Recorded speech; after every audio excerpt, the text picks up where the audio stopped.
Ndinokutambirai kunhau dzomanhoko mabi angu edzine nhau dzozuva rogumi noina mwedzi uno wagumiguru.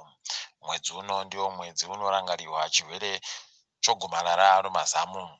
Kwaiwana mhuno wachimbidze waenda koongororwa kuti waribe chirwere chichere munhau dzanyasi. Hurumende yagoti ichapa waticha wari kutanga basa madhora zviuru 12,500.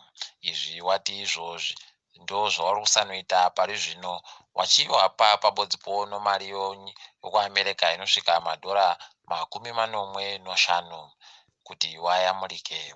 Watiwo hurukuro dzichiri muderera mberi. Bazi rehurumende rinoringa nezvekodzero dzevanhu reZimbabwe Human Rights Commission ratiro hurumende yakapotsa ipo yakabisa kuitiwa kwesarudzo munyika. Watiwo vari kutsigirana nobazi rinoringa nezveutano pasi rese reWorld Health Organization iro rareketa iro kuti sarudzo dzinofanira kuenderera mberi pasi rese, kuiba kudzimisa nokuda kwedzihwa mupengo. Kuna mubvana anonzi Maka Chikoero aitiwa ndiye ave mumwe wavanogona kuwinisiwa mubayiro wokuchengetedza wapwere pasi rese unonzi International Children's Peace Award. Izvi zvaitiwa nokuda kwobasa hwache wokuchengetedza wapwere kunyanya wabvana wechidiki. Tindorino wabvanawo kuno mumwe mubvana anonzi Ethel Chiwara uyo aitiwa mumwe wavanogona kuwinisiwa noJack Ma Foundation. Jack Ma Foundation kwaida kuwinisa African Business Heroes zvokuti iye ari kuringirwa kuti anogona kundohwinawo.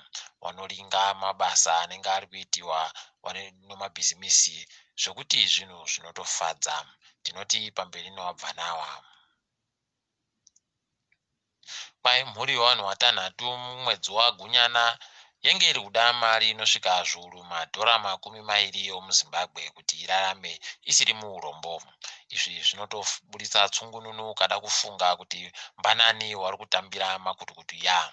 Izvi zvinohwadza idi mabi angu. Heno gore rino upfumi hwenyika kwai huchagoderera nozvikamu 10 kubva muzana gore rino. Izvi zviri kunyanya kuringirwa nokuda kwodzihwa mupengo rakabvuraudza mamiriro oupfumi.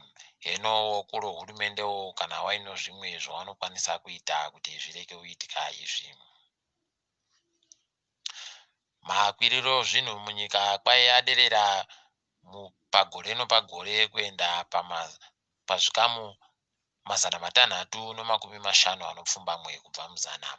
Bazi rinoringa nezvokuverengiwa kwezvinhu roZimstats ratiro makwiriro ozvinhu pamwedzi nopamwedzi aderera kuenda pazvikamu zvisingasviki 4 kubva muzana. Izvi zvinhu zvinofadza kuringa, asi heno kuti ndizvo chero zviri kuitika mumasitoromu. Wazhinji kwai wavona pfumvu nokuda kwopfumvudza. Pfumvudzayo iri kumanikidziwa vanhu vese vari kumaruwa kuti vagoite zvinenge zviri kureketiwazvo.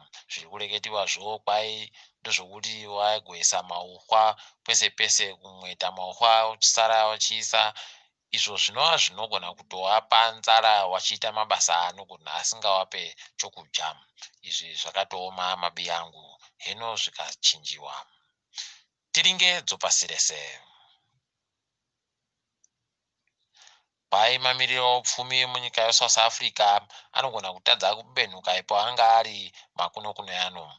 Bazi rinoringa nezveupfumi pasi rese reWorld Bank rareketa iro kuti South Africa ichiri mumasangomu zvokuti kuzoona yobenhuka kuzvinu pano nyaya. Kuno mumwe murayiridzi akasiya basa muhurumende wekuKenya aakuita basa rokunadzira zvinhu nokuda kwemakotopeya. Makotopeya aya ari kumubuditsira mapfuta okubikisa, mapfuta okuzora musoro, mapfuta ari kubikisiwa tara pabodzipo nezvokudya zvomhuka.